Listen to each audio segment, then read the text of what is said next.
alimentar fluidos, vapor, con cierta presión. Entonces deben de soportar esas presiones y algo que se llaman presiones de diseño a la hora de construirlos. Entonces, para todo esto y seleccionar el material y las partes que componen los intercambiadores de calor, existen varias organizaciones y dentro de ellas está TEMA. TEMA es un grupo de ingenieros mecánicos principalmente, que se dedican precisamente a estar checando y revisando que se cumplan con estas condiciones que ellos proponen para poder tener un correcto funcionamiento de los intercambiadores de calor.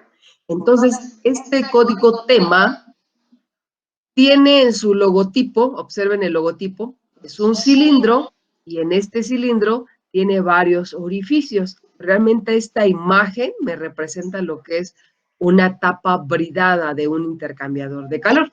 Y esto que se encuentra aquí abajo y esta pestaña igual en la parte de arriba solamente me está representando una alimentación y una salida. Entonces, hasta dentro de su logotipo aparece el dibujo, como si lo viésemos de forma frontal, un intercambiador de calor. Bueno, entonces ellos se especializan principalmente en lo que son el uso de estos intercambiadores, pero para plantas petroquímicas.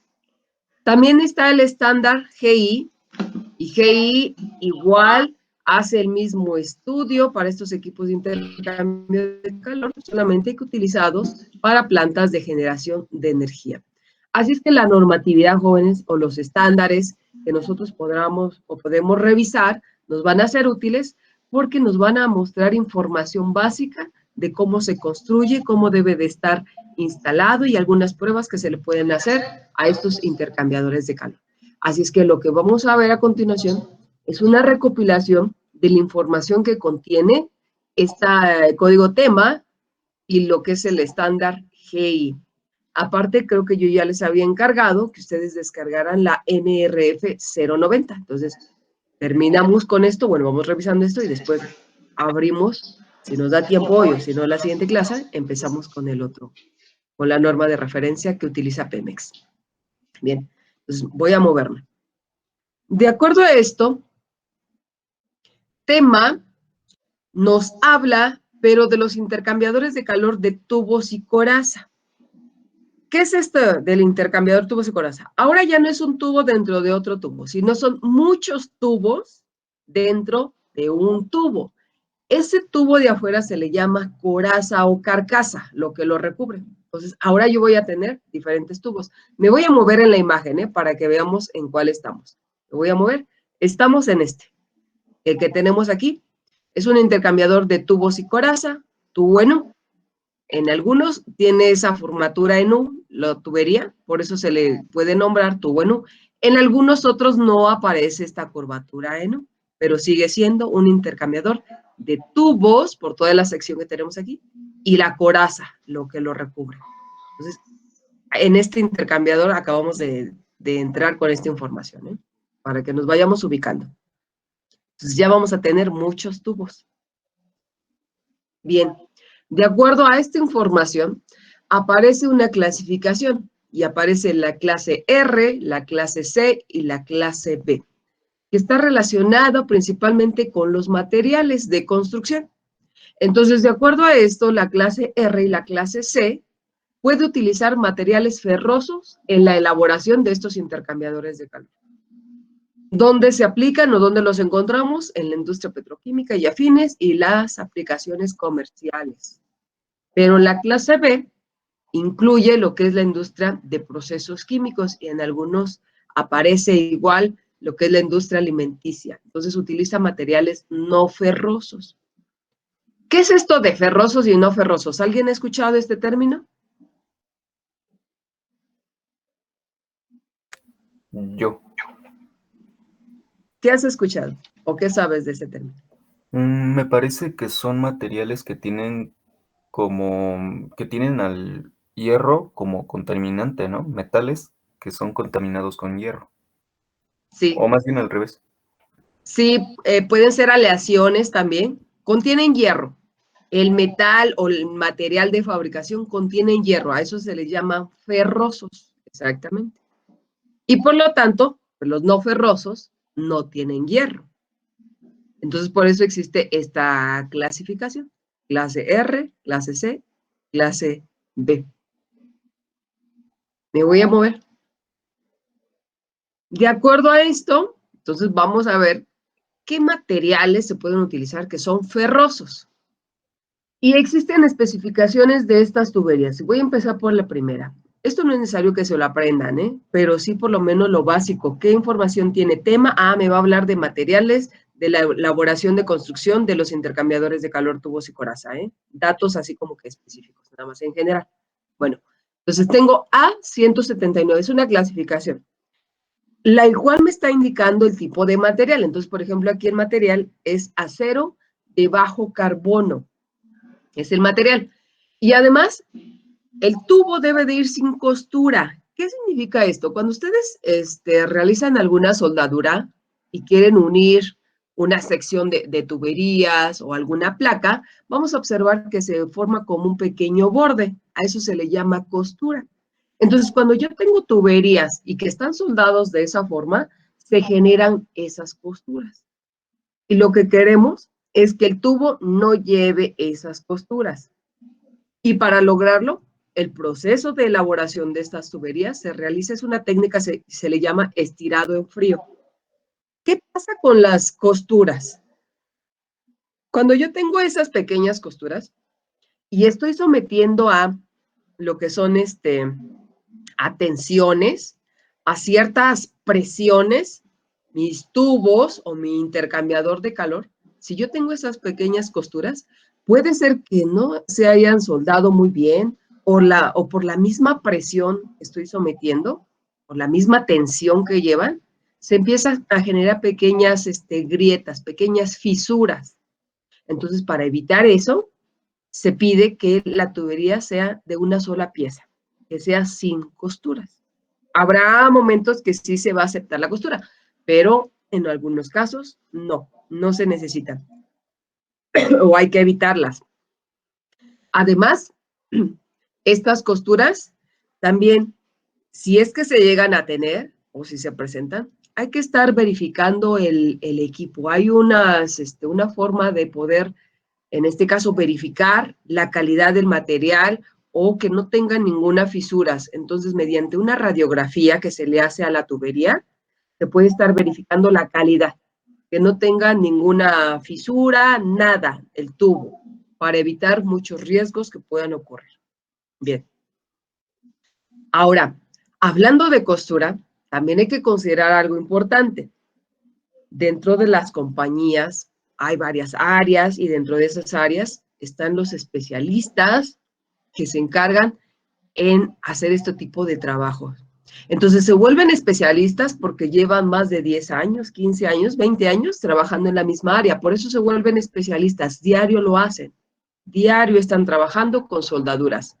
Entonces hay gente muy capacitada sin necesidad de haber cursado la preparatoria, muy capaces, que se dedican a hacer estos tipos de trabajos de costuras y lo hacen muy fino, de forma muy fina, lo hacen muy bien.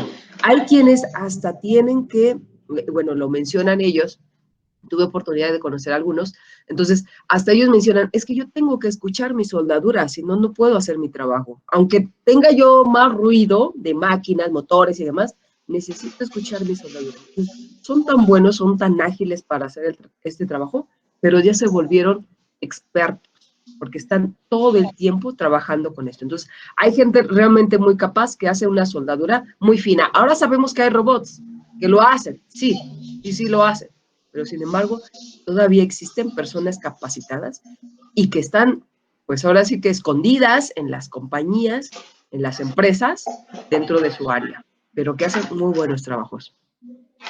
Ahora, aparece el material igual ferroso de una sección de tuberías, que es el A214. Es un acero al carbón con costura. Ahí sí se permite la costura. ¿Qué va a suceder con esta costura, si yo tengo la costura? Bueno, se puede permitir, pero tengo que estar cuidando y tengo que darle mantenimiento, porque esta costura va a ser un pequeño borde que si no tengo cuidado y no tengo mantenimiento con este borde, puede ser que el fluido que yo esté moviendo a través de la tubería lleve ciertos sólidos. y esos pequeños sólidos se empiecen a depositar en las propias costuras. A pesar del tiempo que se tiene ya operando, puede ser que esos pequeños bordes de la costura ya se acumularon estos sólidos y me esté generando un aumento de presión. No tanto es del fluido, sino por este pequeño obstáculo que se está haciendo alrededor de esa costura. Entonces hay que cuidar esta parte. A213, aceros ferríticos sin costura. Entonces nuevamente aparece este término de sin costura con materiales de la tubería. A498, tubos con aletas, acero al carbón. Los intercambiadores de calor no solamente son puros tubos y tampoco son tubos lisos. Vamos a encontrar otros. Ahorita vamos a hablar de ellos. Entonces, el primer tubo que puede aparecer es un tubo con aleta. Una aleta, vamos a ver si lo recuerdan. Daniel Miranda. Daniel. Sí, maestra.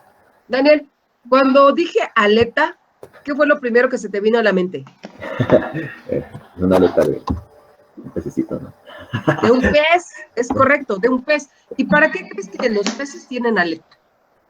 Pues yo, a ver, es que, bueno, en la aplicación de ellos, pues lo utilizan para nadar, ¿no? Pero, o bueno, sí, ¿no? Para ir contracorriente o en contra de la fuerza del mar, ¿no?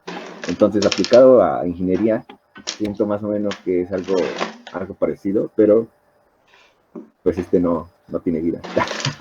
Okay, bueno, ahorita lo vemos, correcto. Supongo, o a lo mejor alguien de ustedes ha utilizado las aletas cuando ha ido a nadar, posiblemente, ¿no? No lo sé. Pero efectivamente una aleta me sirve para dar mayor movimiento, para mover. Dinámica. Posiblemente puede ser en contracorriente o puedo ir en la misma dirección de la corriente, pero me va a permitir moverse en un fluido, en un líquido. Lo mismo ocurre aquí en las tuberías, ¿eh? Las aletas van a tener esa función de poder mover mi líquido, porque algo que también es muy clave para los intercambiadores de calor es el movimiento de los líquidos. Cuando yo genero turbulencias, ¿qué es lo que hago? Tengo mi taza de café y está muy caliente, lo necesito enfriar. Hay quienes le agregan agua, intercambiador de calor de contacto directo. Hay quienes mejor agitan, hay quienes mejor mueven de un recipiente a otro, de una taza a otra. Entonces, el generar movimiento me aumenta la transferencia de calor. Por eso el uso de las aletas. Las aletas van a ser una pequeña pestaña que tienen las tuberías y que me permiten ese movimiento. De hecho, hay un intercambiador de calor llamado de tubos aletados. Intercambiador de calor de tubos aletados, que no lo tengo ahí en la imagen que habíamos puesto antes, pero también anótenlo. Intercambiador de calor de tubos aletados. Entonces, van a existir muchos tipos de aletas que se pueden presentar en las tuberías. Y le vamos a preguntar, por favor, bueno, que nos ayude Miguel Ángel Montiel. Miguel Ángel. Miguel Ángel. Creo que no está Miguel Ángel. David Morales. Aquí estoy, pero Juan. ¿Miguel Ángel? ¿O David? No, David. David, ayúdame, por favor. Busca imágenes de tubos aletados, por favor. Cuando la tengas, me avisas para que lo compartas. Y yo deje de compartir esta. Sí, pero Juan, permítame. Por favor. Tubos aletados, ¿verdad? Sí, tubos aletados o tubos con aleta, como tú quieras. Entonces, hay diferentes tipos de diseños de aletas, pero la finalidad es generar movimiento. Para eso me sirven y el movimiento aumenta la transferencia de calor.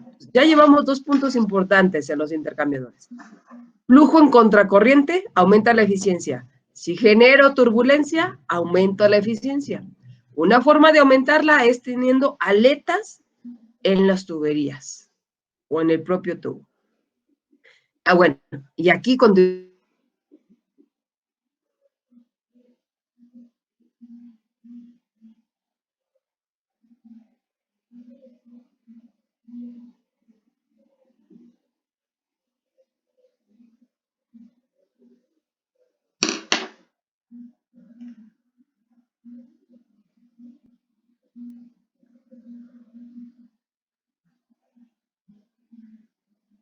Ejemplos de materiales no ferrosos.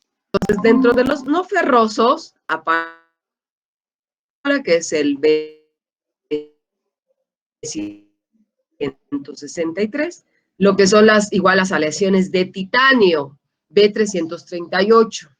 Voy a leer lo que dice aquí: especificaciones estándar para tubos, para intercambiadores de calor y condensadores de níquel y aleaciones de níquel sin costura, o bien especificaciones estándar para tubos, para intercambiadores de calor y condensadores de titanio y aleaciones de titanio con o sin costura.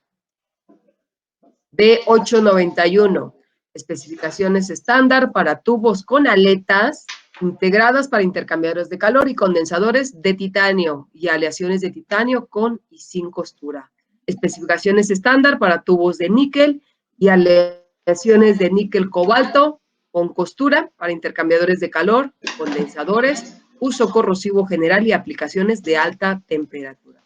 Entonces vamos a encontrar estos tipos de clasificaciones de materiales de los tubos. Entonces acuérdense, aceros, vamos a tener aceros, vamos a tener, en este caso, aleaciones de níquel.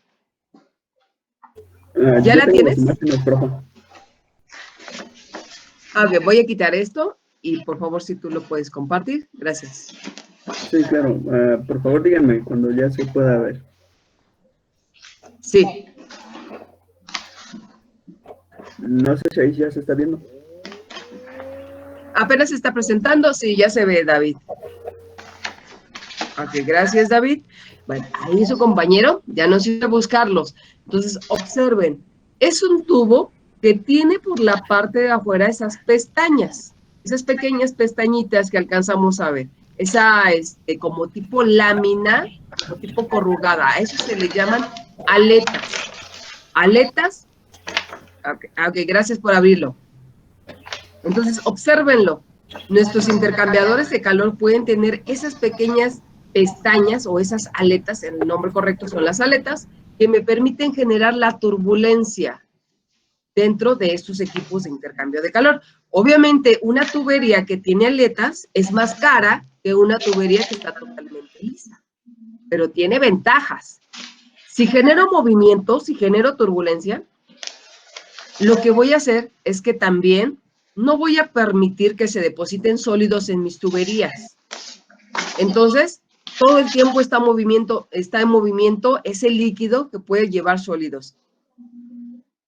Y voy a evitar problemas de depósitos y voy a evitar problemas de aumento de resistencias térmicas. Las resistencias térmicas no solamente son las tuberías, sino que si yo tengo pegado o adherido un material que lleva este fluido, también me está generando resistencias térmicas. También está ganando calor. Entonces está impidiendo el paso de la energía. Así es que las aletas me ayudan igual a generar esas turbulencias y a evitar que se formen más resistencias térmicas. Ok, ¿puedes mover a otra imagen? La que sea, ¿está bien, profe? La que tú quieras, sí, la que tú quieras. Ábrela para que la podamos ver un poquito más. Ahora, ahí tiene aletas, pero aparte de ser un tubo con aletas, está enrollado, es un serpentín. Todos los serpentines son esos tubos enrollados, pero aparte de aquí ya vemos hasta con aletas también. Entonces, eso es importante. ¿Algún otro que tengas, David? A ver, déjenme ver. Por favor, selecciona tu otro. Es que no sé, todos se ven. A ver, este. Se ve muy pequeño. Ajá. También se ve muy pequeño. ¿Ok? Entonces, ahí estamos viendo, y de cobre además. Entonces, todas las aletas, toda la parte exterior que tiene esas aletas. Bueno, ahora, el intercambiador de calor va a tener adentro estos tubos. Y van a ser varios tubos y puede ser con estas aletas. Muy bien, gracias, David. Sí, profe. Ya dejo de compartir, ¿verdad? Sí, por favor. Entonces, se vuelve un poquito más caro el intercambiador de calor a medida que le voy metiendo más cosas. Entonces, si yo tengo una tubería con aleta, va a tener muchos beneficios, sí, pero también el costo va a empezar a elevarse. Muy bien. ¿Sigo o voy a compartir? Bueno, antes de compartir. Débora. Sí, profesora. Débora, ¿nos ayudas, por favor, a buscar una imagen? Débora, ¿sí me escucha? Sí. Ok. ¿Nos ayudas a buscar la imagen de la norma española, de la simbología de un recipiente que contiene una chaqueta o camisa, por favor, antes de continuar? Acuérdate la norma española, la primerita que vimos hace 2 semanas. Ábrela y nos vamos a la simbología, por favor. Sí, profesora, en un momento. Sí, gracias. Ahorita mientras Débora nos ayuda con esto. Yo tengo una duda, maestra. Sí, dime. ¿El de aletas podría entrar en uno de tubos y coraza? Entonces, ¿son varios juntos adentro de un tubo? Sí, o puedes tener nada más un tubo igual dentro de otro tubo. Dentro de los 2 que hemos visto puede entrar. Ok. ¿Y los de tubos y coraza y haz de tubos es lo mismo? Es lo mismo, sí. Ok. Va, gracias. Sí, por nada. Ahorita todavía nos falta bastante información, ¿eh? Nada más que vamos por pasos, vamos por pasos. Sí nos falta llegar todavía, espero que nos dé tiempo hoy, de ver por lo menos las partes importantes que forman el intercambiador de tubos y coraza. Y ahí vamos a ver el haz de tubos, dice Violeta. Creo que ya la tengo, profesora. Puedes compartir, por favor, Débora.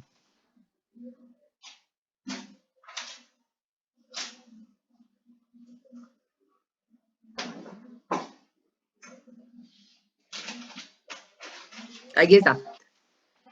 Gracias. Ese tanque que nos está mostrando su compañera tiene una pequeña como ceja en los laterales. A eso se le llama camisa. Exactamente, ahí donde ella nos está señalando. Muchas gracias. Entonces, esa camisa, acuérdense, lleva el serpentín y está totalmente cerrada. O puede ser que nada más tiene el puro material aislante, solamente. Entonces, vamos a considerar que este tanque tiene un fluido en la parte interna y además ese fluido se está calentando. Y no quiero que libere energía hacia afuera. Es un tanque de calentamiento, entonces por eso se pone este material aislante o ese aislamiento que se puede tener. Muy bien, gracias, Débora. Sí, por nada, profesora.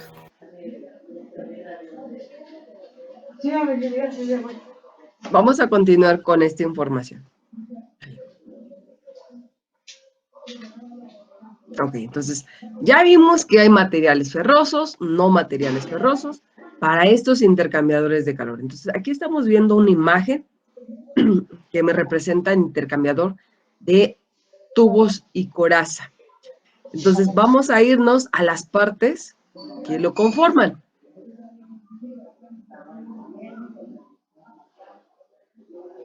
Necesito, por favor, que lo vayamos copiando. Tómense su tiempo, agarren su reglita. Necesito que lo copien para que no se nos olviden las partes principales y esenciales de un intercambiador de calor. No está Váyanlos. presentado, creo. ¿No? ¿Todavía no? No, profesor, no está presentando. Ok.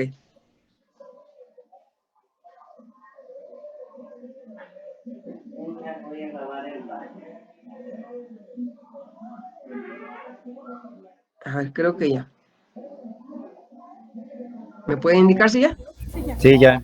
Ok, gracias. Entonces, les decía que este es el intercambiador de calor. Se le conoce como tubos y coraza. Así se vería, así se vería. Pero ahorita vamos a ver las partes importantes que forman este intercambiador de calor. Entonces, les decía, vamos a copiarlo. Tómense ustedes su tiempo para dibujarlo. Una regla, por favor, jálense una regla para poderlo dibujar. Y voy a empezar de afuera hacia adentro. Todo lo que lo recubre, toda la parte exterior, se le conoce como envolvente o bien carcasa o coraza. Entonces, la coraza de mi cuerpo es mi piel. La coraza del intercambiador de calor es otro tubo más grande, es el más grande, lo que tengo afuera. Entonces, a eso se le llama carcasa o coraza. Dentro de esa carcasa vamos a tener en los laterales lo que son tapas. Y a esas tapas se les conocen como tapas bridadas. Las bridas representan un accesorio, pero para este caso, para mi intercambiador de calor, es una parte esencial e importante porque con eso sello, con eso tapo mi intercambiador de calor de la parte interna. Entonces tiene ventajas el utilizar intercambiadores de calor que contienen esas tapas o que tienen las tapas. Y estas tapas, que son las bridas, manejan dos tipos de, bueno, para poder sellar, utilizan las juntas, y para poderlas unir, puedo utilizar un perno y puedo utilizar un espárrago. Perno y espárrago. Joshua, David.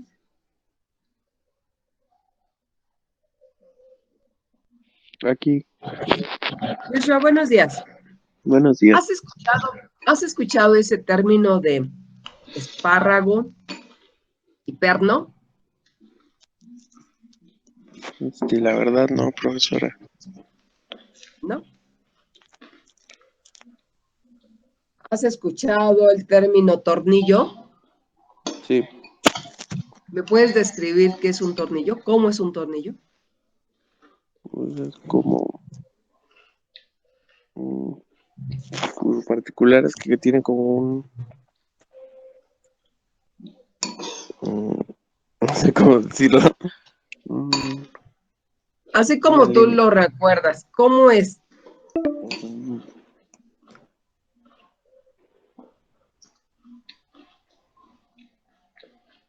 Pues nada más es pequeño, de metal, y tienen como una, ¿cómo se le llama?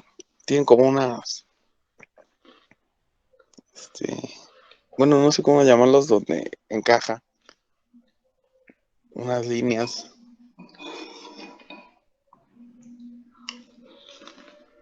¿Sí? ¿Qué más tiene? La parte de arriba, que es normalmente donde se aplica la fuerza para que se meta. La parte de arriba. Bueno, estas líneas que dices es la cuerda. Ah, sí, sí. Pero no, Es la cuerda. no. ¿Y arriba, cómo lo ves arriba? ¿Qué tiene arriba?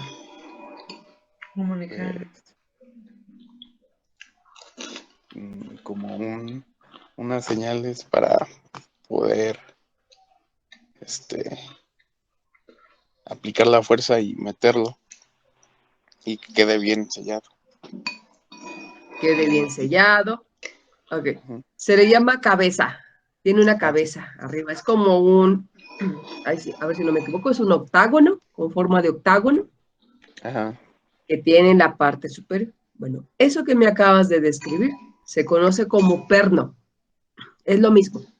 Perno. Okay. Y la tuerca, ¿verdad? Tenemos la tuerca para hacer el sellado. Ahora, un espárrago no va a tener la cabeza. Entonces, descríbeme el espárrago. Entonces nada más sería esa sección enroscada, sin cabeza. ¿Cómo dijimos que se llamaba esa sección? La bolsita. Está en la bolsita. La cuerda, ¿no? Sí, la cuerda, es la cuerda.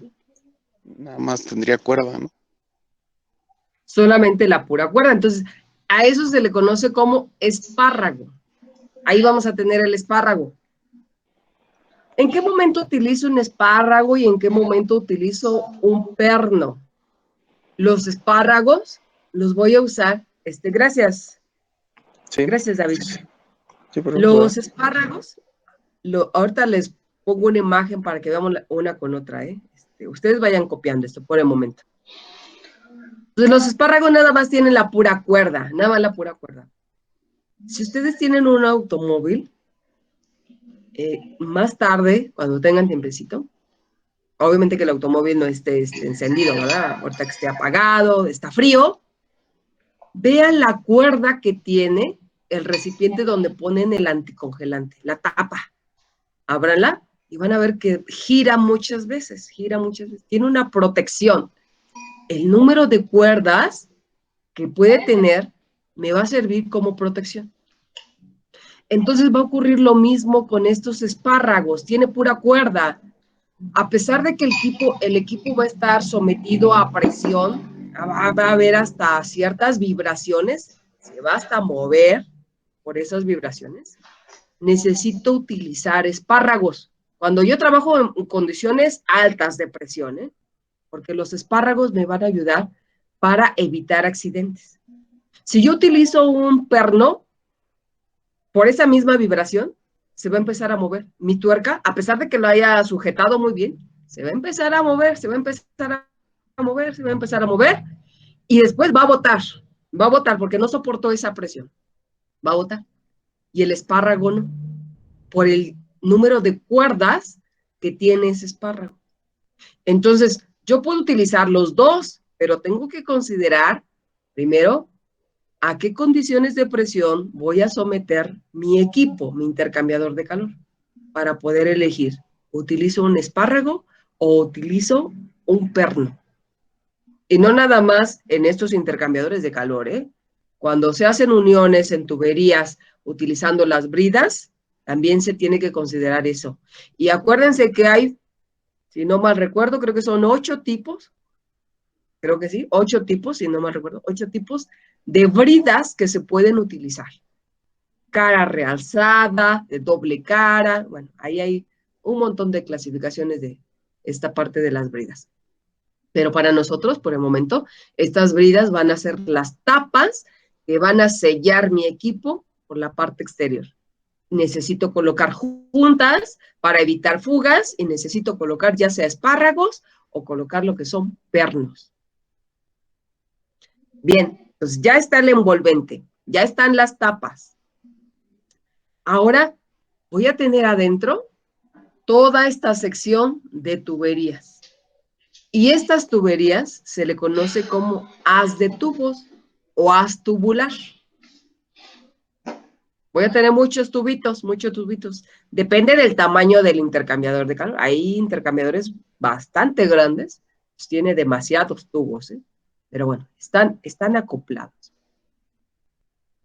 A eso se le llama haz de tubos. Ahora bien,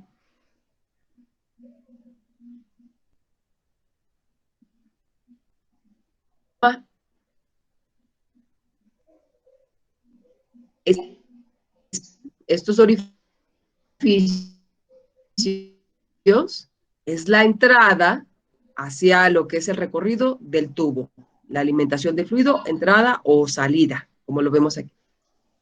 Entonces, a esta placa se le llama espejo. Es donde van soldados las tuberías, cada una de las tuberías. Bien, como estamos sometiendo a ciertas condiciones de temperatura, presión, esto me genera movimiento, que se empiece a pandear los tubos. Y además, este intercambiador de calor, puedo tener tubo en U, ponerle una curvatura al tubo, pero sigo teniendo yo ahí todos los tubos. Entonces, para evitar que se muevan, que se pandeen, se utilizan estos pequeños discos. Estos discos pueden ser un disco totalmente completo, puede ser un disco segmentado, así como lo vemos aquí, puede ser a 3/4, a diferentes segmentos se puede dividir el disco, pero en cada disco tiene los mismos orificios que la placa, a excepción de los segmentados, ¿verdad? Y ahí se va acoplando, se va metiendo tubo por tubo para poderlo sujetar. Entonces, a esto se les llama baffles, mamparas. esto que está aquí, estos discos que están aquí. Me sirven para sujetar los tubos. Esa es una función. Otra función que tiene es que me ayuda a dirigir o a mover el fluido. Observen las flechitas. Estas flechas me indican la dirección, hacia dónde se mueve. Y si observa las flechitas, pareciera que va como en zigzag. Baja, sube, baja y vuelve a subir. Genero turbulencia. Disculpe, profesora, ¿cómo se Sí, llamaba la capa principal donde iban colocados todos los tubos? se le llama carcasa o coraza. Ah, ok. Es el envolvente. Aquí aparece la palabra envolvente. Ah, Es lo no, mismo. la de hasta enfrente, la que tiene los circulitos. Aquí la placa, ¿está? Ajá, ándale, Es un esa. espejo. ¿Espejo? Ah, ok, muchas gracias. Ajá. Placa espejo, lo puedes poner, o espejo. ¿Y los disquitos qué nombre tenían? A esto se le llama baffles o mamparas. Estos que están aquí. Gracias. Baffles, mamparas, deflectores también se les puede llamar. Deflectores.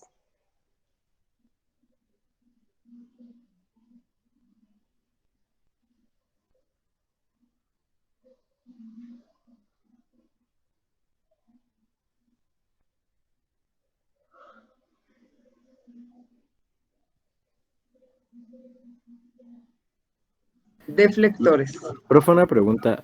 Faltan 2 minutitos para la clase 1. Ah, ¿Nos conectamos al que sigue? sí, voy a quitar tantito esta imagen y voy a enlazarme a la otra. Voy a abrirla apenas. Gracias por avisarme. Para que nos podamos mover y terminar de hacer su dibujo, por favor. Apenas la estoy abriendo, ¿eh?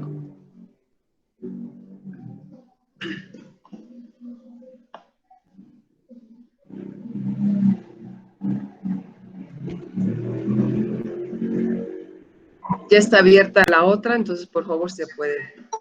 Gracias.